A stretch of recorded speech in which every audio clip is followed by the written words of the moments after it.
Mean Girls, the 2024 version, is directed by Samantha, Jayne, and Arturo Perez Jr. in their directorial debut, and once again, just like the 2004 film, written by Tina Fey. And this film is inspired by the Broadway musical, which of course was based off of the 2004 original film, and it tells the story of Katie Heron, who's a hit with the plastics, an A-list girl clique at her new school when she makes the mistake of falling for Aaron Samuels, the ex-boyfriend of Alpha Plastic Regina George. I was 16 years old when Mean Girls came out in '04, and I was the perfect age for it. It's very difficult to describe how much of an impact that movie had on my generation at that time. Everybody was immediately quoting it. It felt like an instant classic, and I think it's one of those rare examples of when you are the exact right age for a movie when it comes out, and you completely, immediately know, yeah, this is going to be a thing that sticks around for a long time. I can tell you now as a 35-year-old that I don't always know if that's going to happen with films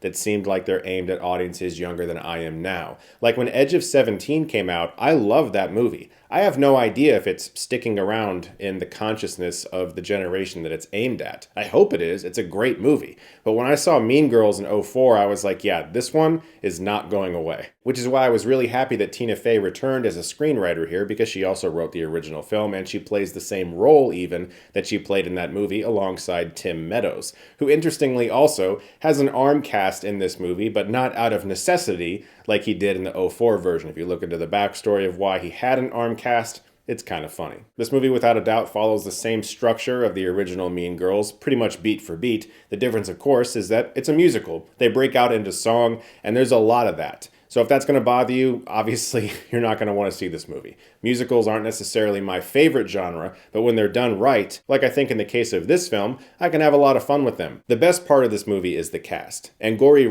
is great as Katie. Reneé Rapp is a standout as Regina George, and those are tough shoes to fill. Rachel McAdams is pretty much iconic at this point for that role. I'm not a music critic or anything, but I thought they all had great voices, and the music really worked for me. Some of the songs were very fun. I never saw the Broadway musical, I've never heard it before, so this was all new to me. I suppose the biggest hurdle that fans of the original film are going to have when it comes to this movie is the fact that you have heard these lines spoken in a certain way probably 100 times because you love the movie and you watch it a lot, as I do. I just watched it with all my friends last summer. And the best way that I can describe that feeling is a bit inside baseball, so bear with me for a second. But if you're a filmmaker and you watch the rough cut of your movie like 200 times, and you're using a temp score, it's really difficult to not get married to that temp score and really like it and want your movie to sound that way and get used to the way it sounds. And the second you get the actual score in there, the one your film will have forever, there might be some separation anxiety from missing the way your film used to sound and having to get used to the fact that it's still the same movie, but now it sounds like this. And when it comes to the 2024 version of Mean Girls, there were many moments where I heard lines spoken and I thought, that's not how it's supposed to be said. And then I had to realize, no, that's just a different interpretation of this, and that's fine. If it was bad or noticeably, off, then that's one thing. But if it's a talented actor just reading the line their way, that's okay. But it's going to be difficult for me and other fans of the original Mean Girls to not hear our favorite movie version of that when we listen to this one. It's going to happen. But at the same time, I was actually pleasantly surprised by the fact that Tina Fey has taken a very if it ain't broke, don't fix it approach to this movie. There's not that much updating that she did. I mean, of course, there are some social media elements. There's some more modern phrases that are used. But a lot of the stuff that was good in the original movie is still good here. It's a bit like William Friedkin's adaptation of 12 Angry Men. In many ways, it's pretty much the same movie, just with different actors and in color.